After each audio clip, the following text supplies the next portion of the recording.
Come witness the rebirth of the high desert landscape around Moses Lake this spring. Sandhill cranes and other migratory birds return by the tens of thousands, and wildflowers begin to bloom all around Moses Lake. Walleye and bass are hungry and on the prowl as the water temperatures warm. It's a wonderful time to explore the waterways by boat, kayak, or paddleboard. Learn all about Moses Lake at tourmoseslake.com. It's just a gas tank away. tourmoseslake.com.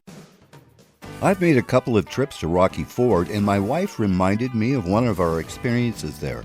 We were fishing at the bottom end where there are some pools. I had hooked a fish that ran upstream around a rock and broke me off.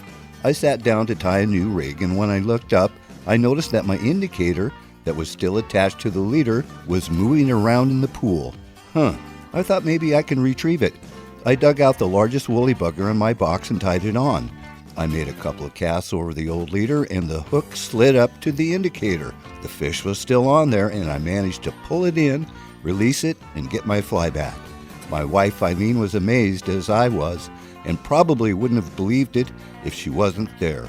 On my last trip to the Ford, I wasn't as lucky. I wasn't getting any interest in my favorite rig or my scud and indicator. I found an egg pattern that Darce at the Desert Fly Angler shop had tied up for me, and it worked.